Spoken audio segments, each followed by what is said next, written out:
En fait, je pense que cette filière avance parce qu'il y a une mobilisation de tous les acteurs aujourd'hui, qu'ils soient grandes entreprises internationales, gouvernements, mais aussi petits chocolatiers, syndicats professionnels, organes de recherche, pays producteurs et pays consommateurs autour de la pérennisation de cette filière. Donc déjà, c'est une avancée.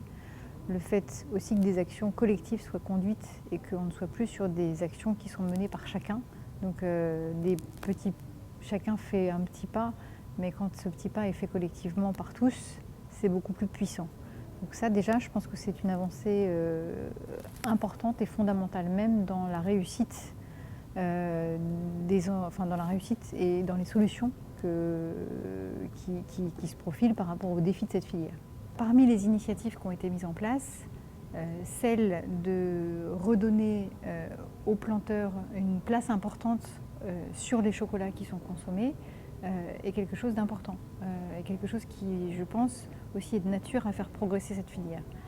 De deux manières. La première, c'est que ça montre aux consommateurs que les chocolats viennent d'une origine, ont été fabriqués par des planteurs qui sont dans des pays éloignés, certes, mais qui mettent du travail, qui mettent de la valeur, et que la qualité du chocolat qu'ils dégustent, elle est liée à cette valeur-là.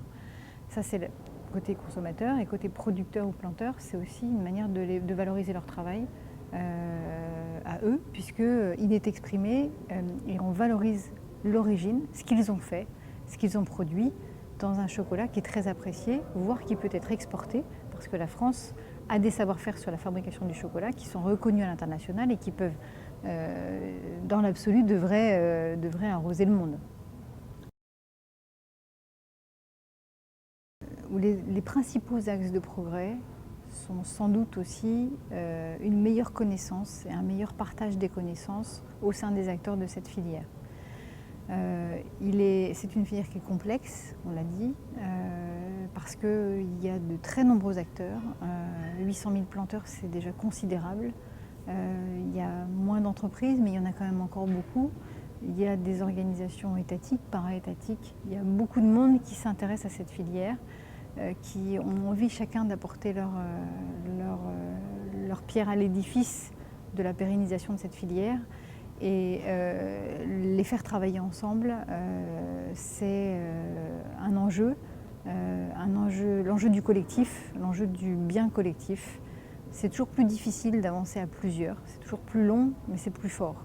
Et donc les axes de progrès, c'est d'être patient, peut-être arriver à être patient parce que on y arrivera si ça est fait collectivement. Si ça n'est pas fait collectivement, on y arrivera probablement moins. On essaiera d'aller plus vite, mais on y arrivera probablement moins bien.